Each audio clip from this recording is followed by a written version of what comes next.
वाहन को कब्रिस्तान के अंदर दाखिल कराया जा रहा था।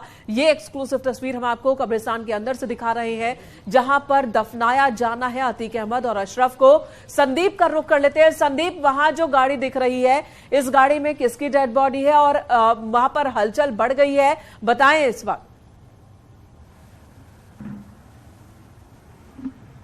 बिल्कुल, न्यूज 18 ने सबसे पहले बताया कि पहला जो शव वाहन आया उसमें अतीक की बॉडी थी, वहीं दूसरा जो शव वाहन अभी पहुंचा करीब 20 मिनट बाद, उसमें अशरफ की बॉडी है। अतीक की शव को नहलाया जा चुका है, क्योंकि अमूमन जब शव आता है तो उसके नहलाने में जो सामान्य शव होता है उसमें 1 घंटा का समय लगता है, लेकिन अतीक के शव का पोस्टमार्टम हुआ, जैसा जानकार कहते हैं कि इसमें सिर्फ आधा घंटा नहलाने में लगा है। अब उसे कफन पहनाया जा रहा है। वहीं अशरफ का शव उतारा जा रहा है शव वाहन से, और इसके बाद अशरफ का शव नहलाया जाएगा और उसके बाद कफन पहनाकर उसे कलमा चादर भी उड़ाई जाएगी। इसके बाद जनाजे की नमाज होगी और जनाजे की नमाज के बाद दोनों को कब्र अपनी जहां उनकी कब्र खुद गई है वहां पे ले जाया जाएगा, वहां पे फतिहा पढ़ी जाएगी। इसके बाद दफन किया जाएगा और ये कब्रें जहां पे खुदी हैं दोनों भाइयों की अगल बगल खुदी है, साथ ही उनके परिवार की भी कब्रें आसपास हैं। उनके पिता की है, माता की है, नानी की है और उसके बेटे असद की, यानी कि 6 कब्रें अगल बगल होंगी। एक ही परिवार की 6 कब्रें, एक ही परिवार की 6 कब्रें अगल बगल होगी और साथ ही करीब 36 घंटे के अंतराल में एक ही परिवार के 3 शव सुपुर्दे खाक होने वाले हैं। ये वही इलाका है कसारी मसारी जहां चकिया का इलाका है और जहां पर अतीक का बचपन शुरू हुआ और यहीं से उसने अपना साम्राज्य खड़ा किया, चाहे वो खौफ का हो या जराइम का हो या राजनीति का हो, सब उसने यहीं पाया, यहीं से वो आगे बढ़ा और यहीं अभी उसे सुपुर्दे खाक हो जाएगा। यहीं से 44 वर्षों का खौफ भी सुपुर्दे खाक हो जाएगा, जमींदोज हो जाएगा। ये सीधे एक्सक्लूसिव विजुअल आप न्यूज 18 पर देख रहे हैं। जैसा कि लोगों का कहना है कि 60 से 70 लोग अंदर आ चुके हैं, क्योंकि नमाज का समय है, तमाम लोग आ सकते थे कब्रिस्तान, लेकिन पुलिस सबका पहचान पत्र देखकर ही एंट्री देगा। खासकर जो करीबी हैं, अतीक के परिवार के हैं, रिश्तेदार हैं और आस पड़ोस के जो बेहद करीबी हैं, उन्हीं को एंट्री मिली है। शेष को वापस लिया जा रहा है, क्योंकि इस समय सुरक्षा सबसे बड़ा मसला है, क्योंकि ईशा की नमाज अभी होने वाली है। इसको लेकर तमाम लोग मस्जिदों में जुटे हैं, वो इस शव यात्रा में शामिल भी होना चाहते हैं, जनाजे में शामिल भी होना चाहते हैं। बिल्कुल संदीप, और हमने देखा कि बाहर कुछ लोग जिनके पास आईडी कार्ड नहीं था, उन्हें अंदर आने की इजाजत नहीं दी गई और यहां तक कि अगर किसी ने अपने फोन में सॉफ्ट कॉपी दिखाने की कोशिश की तो उन्हें भी लौटा दिया गया कि आप हार्ड कॉपी लेकर आए। तो इतनी सुरक्षा व्यवस्था इस वक्त बनाई गई है और इतने एहतियात बरते जा रहे हैं और आप बता रहे हैं कि 60 की संख्या में लोग अंदर इस वक्त मस्जिद में मौजूद हैं। क्या ये संख्या और बढ़ सकती है या कोई संख्या तय की गई है, निर्धारित की गई है? आईडी है तो किसी को वापस नहीं कर रही, लेकिन अगर आईडी नहीं है तो उसे वापस लौटा दिया जाए। क्यों? पुलिस कोई भी रिस्क नहीं लेना चाहती। लॉ एंड ऑर्डर लागू करना इस समय पुलिस के लिए चुनौती है, लिहाजा वो किसी भी चूक को लेकर सतर्क है। ऐसे में जहां जैसा कि हमारे साथी शिवम बता रहे थे, 4 लेयर में सुरक्षा व्यवस्था की गई है, आरएफ लगाई गई, पुलिस लगाई गई है। इसके अलावा एसटीएफ भी सक्रिय है, साथ ही इंटेलिजेंस भी सक्रिय है। तमाम सुरक्षा एजेंसियां अलर्ट हैं और साथ ही ड्रोन की भी निगरानी की गई। करीब 20 मिनट तक कब्रिस्तान के आसपास ड्रोन की निगरानी की गई, क्योंकि उसमें देखा गया कोई छतों पे गुम्मे वगैरह तो नहीं इकट्ठा किए या हथियार तो नहीं इकट्ठे, जिससे कि सुरक्षा व्यवस्था के साथ खिलवाड़ हो सके। इन सभी बिंदुओं को नजर रखते हुए पुलिस हर पॉइंट पर चेक करी। जितनी भी मस्जिदें, करीब 6 मस्जिदें अतीक के पुश्तैनी घर से कब्रिस्तान तक हैं, उन मस्जिदों के पॉइंट पर बैरिकेडिंग लगा दी गई है और आने जाने वाले लोगों को इकट्ठा नहीं होने दिया जाता। अगर कोई नमाज के लिए जा रहा है तो उसे सीधे मस्जिद की ओर जाने को कहा जाता है,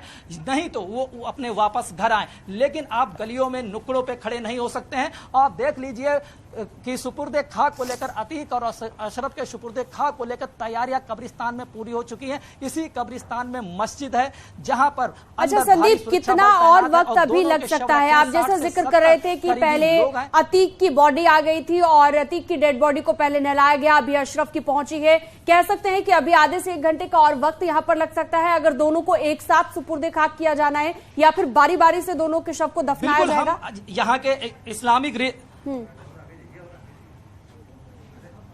के इस्लामिक रिवाज के जानकार हैं, उनसे हम बात करते हैं। मैडम, शव आ गया है, नहलाया जा रहा है। कितना टाइम लगेगा, क्या क्या प्रक्रिया बाकी रह गई है? 15 से 20 मिनट अब बाकी है एक शव को नहलाने में, और उसके बाद जो है कलमे की चादर पर ओढ़ाएंगे, गुस्ल कराएंगे, और गुस्ल कराने के बाद कलमे का पानी डालेंगे, फिर उसको कफनियाएंगे। कफनियाने के बाद यहाँ पर लेकर आएंगे गंवारे में रख कर सफ़ेद चादर ओढ़ाकर उस पर मुर्दे की नमाज पढ़ाएंगे। मुर्दे की नमाज पढ़ाने के बाद यहाँ से कंधे पर ले जाके कब्र पे उनको दफनियाने के बाद उनके नाम की फातिहा पढ़ेंगे, उनके रूह को सुकून दिलाएंगे, उनके गुनाहों को माफ कराएंगे। कितना टाइम लगेगा इसमें मान के चलिए 2 शव है तो 1 घंटा मान लीजिए, आधा घंटा उनके लिए और आधा घंटा इनके लिए। देखिए, यह स्पष्ट जानकारी दी जा रही है कि अगर 2 शव हैं तो आधे घंटे समय दोनों के लिए, मान लीजिए करीब 1 घंटा लगेगा दोनों शवों को सुपुर्दे खाक करने के। और इसको लेकर यहाँ पे वैकल्पिक रोशनी की व्यवस्था की गई है। अगर लाइट चली जाती है तो जनरेटर की व्यवस्था की गई है, और पुलिस बल पूरी फोर्स यहाँ पे तैनात है, और परिजनों से संपर्क में भी जितने भी रिश्तेदार एंट्री कब्रिस्तान के अंदर के सबकी डिटेल पुलिस के पास है। लिहाजा जो भी इस्लामिक रीत रिवाज के अनुसार सुपुर्दे खाक का नियम है वो परंपरा निभाई जा रही है। पुलिस उसमें सहयोग कर रही है, प्रशासन सहयोग कर रहा है, परिजन और उनके करीबी इस प्रक्रिया को निभा रहे हैं। ये ठीक कब्रिस्तान के अंदर ही मस्जिद है जहां पर ये नहलाने की प्रक्रिया चल रही। अतीक का शव नहलाया जा चुका है, जैसे बताया कलमा का पानी भी शव पे डाला जाएगा। इसके बाद उसको गवारा यानी कि ताबूत में रखा जाएगा। ताबूत में रख के शव यही कब्रिस्तान में जो खाली एरिया है यहाँ पर रखा जाएगा, और जनाजे की नमाज होगी। इस जनाजे की नमाज जो लोग ताबूत अभी मौजूद हैं वही सब नमाज पढ़ेंगे। नमाज पढ़ने के बाद कब्रिस्तान के पास दोनों जाएंगे, दोनों की बॉडी कब्रिस्तान पर रखने के बाद वहां पे फतिहा पढ़ी जाएगी और सुपुर्दे खाक किया जाए। ऐसे ये पूरी प्रक्रिया करीब 1 घंटे बाद वो 44 साल का खौफ जमीन दोज हो जाएगा इसी जमीन पे। संदीप, आपके कैमरे में जो लोग दिख रहे हैं इस वक्त, ये लोग कौन हैं जो कब्र के पास ही बैठे हुए दिख रहे हैं? ये लोग कौन है? देखिए, ये सभी उनके नजदीकी हैं, मोहल्ले करीबी मोहल्ले के वही लोग अंदर आ सके हैं जो उनके बेहद करीबी हैं, यानी कि आसपास जिनका हर रोज या दूसरे दिन अतीक के घर आना जाना होता था, अशरफ के घर आना जाना होता, वही लोग यहाँ कब्र के पास मौजूद हैं और वही लोग शव के पास मौजूद हैं जो ठीक है। आज ये देख रहे हैं अतीक और अशरफ को कब्र में दफन होते, उनके आतंक का अंत होते। हालांकि अंत होने का जो तरीका है वो सवालों के घेरे में है। ऐसे अंत नहीं होना चाहिए था, अंत न्यायालय के जरिए होना चाहिए था इनके आतंक का, और इंसाफ तभी मुकम्मल होता।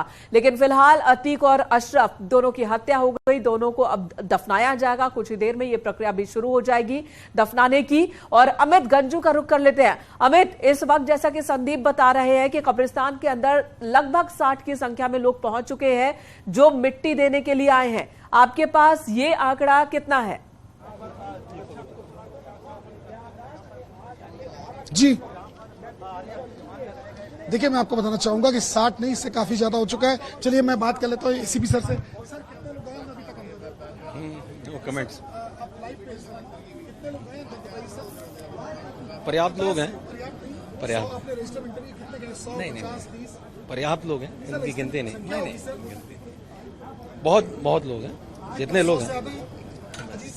No comment. हम लोग बाहर हैं ना, अंदर नहीं देख रहे। देखिए, एसीपी साहब ने बड़ा पॉलिश जवाब दिया कि बहुत संख्या बता नहीं पा रहे हैं। कहीं ना कहीं रजिस्टर में जो मेंटेन किए तो शायद उनसे पूछे, वो भी नहीं बता पाएंगे इस बारे में, और दूसरे एसीपी सर से पूछेंगे क्योंकि मेरा क्षेत्र नहीं है। एक महिला, एक बच्चा, देखा जा सकता है कि एक एक करके लोगों की जो प्रोसीडिंग्स है ये इसकी स्टार्ट हो चुकी हैं, और इन सब के बीच अमित, क्या अभी भी लोगों की एंट्री का सिलसिला जारी है? वहां पर अभी भी लोगों की एंट्री हो रही है कब्रिस्तान में?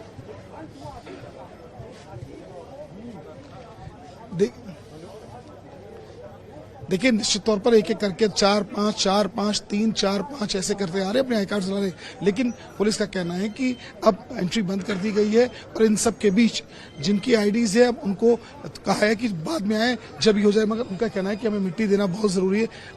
अब वो लोग जो यहाँ से जिनके कार्ड्स हैं, जो नहीं यहाँ से जिनको एंट्री हो पाई है, अब वो बैक गेट्स जाने का प्रयास कर रहे हैं। जी, यानी कि अभी कोई संख्या निर्धारित नहीं की गई है कि इतने ही लोगों को एंट्री दी जाएगी, लेकिन अभी भी लोग अंदर जा रहे हैं और ज्यादा ये संख्या ना हो जाए, इसलिए बाहर भी लोगों को बिठाया जाएगा ताकि सुपुर्दे खाक होने के बाद भी अगर वो कब्र पर जाकर जो है एक तरीके से श्रद्धांजलि अपनी देना चाहते हैं तो वो भी आते। इस वक्त की बड़ी खबर है, अतीक के दोनों नाबालिग बेटों को लाया गया है कब्रिस्तान। देखिए, निश्चित तौर पर पुलिस के लिए एक सबसे बड़ा टास्क है इन चीजों को प्लान्ड मैनर में रखा गया था।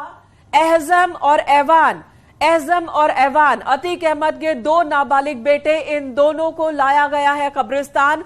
शव के साथ ही ये कब्रिस्तान लाए गए हैं, ये खबर आ रही है। अंतिम संस्कार के लिए दोनों बेटे पहुंचे हैं। ये बड़ी खबर न्यूज़ 18 इस वक्त आपको दे रहा है। अतीक अहमद के दो नाबालिग बेटे जो बाल सुधार गृह में थे, उन दोनों बेटों को लाया गया है और ये शव के साथ ही कब्रिस्तान पहुंचे हैं। ये बड़ी खबर आ रही है। जनाजे के साथ पहुंचे दोनों बेटे कंधा देंगे और अंतिम संस्कार की पूरी प्रक्रिया में शामिल होंगे। एहजम और ऐवान, इन दोनों को ही पुलिस ने अपनी कस्टडी में लिया था और उसके बाद इन्हें बाल सुधार गृह में रखा गया था जब उमेश पाल की हत्या हुई थी, उस हत्याकांड के बाद। और एहजम और ऐवान, इन दोनों को कब्रिस्तान लेकर पहुंची है पुलिस। शव के साथ ही अपने पिता और चाचा की डेड बॉडी के साथ ही ये कब्रिस्तान पहुंचे हैं। अमित गंजू, क्या आपके पास ये जानकारी है?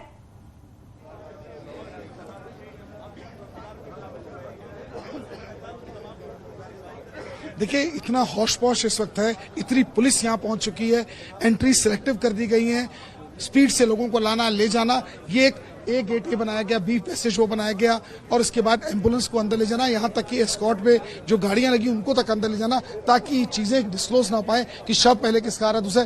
क्योंकि इसके पीछे सबसे बड़ा कारण ये है कि कल जो घटना हुई है उसको भी 24 घंटे का समय नहीं हुआ है और एक्सेस ऑफ लोगों को बुलाना, अननेसेसरली कोई सीन न क्रिएट हो। पुलिस के अधिकारी कर्मचारी भले ही यहाँ मौजूद हैं, मगर उनका भी ये मानना है कि एक एक करके लोगों को अंदर जाएं ताकि वो फैमिली मेंबर्स जो इनके ब्लड रिलेशन के हों, इनके खून खानदान बिल्कुल अमित, आज तो सिक्योरिटी बहुत बढ़ती जा रही है, लेकिन कल की सिक्योरिटी की कमी पर जरूर सवाल उठ रहे हैं। ये जो आप देख रहे हैं, ये दो लड़के, यही दोनों लड़के अतीक अहमद के दो नाबालिग बेटे बताए जा रहे हैं। ये एम्बुलेंस बाद में आई थी। पहली एम्बुलेंस जो आई थी, पहला शव वाहन आया था, उसमें अतीक अहमद की डेड बॉडी थी और उसके शीशों पर कवर लगा हुआ था जिसकी वजह से अंदर का नहीं दिख पा रहा था। लेकिन ये जो दूसरा यहां पर वाहन पहुंचा, उसमें ये दो लड़के दिख रहे हैं, काले रंग के कपड़ों में दोनों लड़के हैं और यही दोनों लड़के बताए जा रहे हैं अतीक अहमद के दो छोटे बेटे, नाबालिग बेटे एहजम और ऐवान, जिन्हें बाल सुधार गृह में रखा गया था और ये पहुंचे हैं देखिए अंतिम संस्कार में।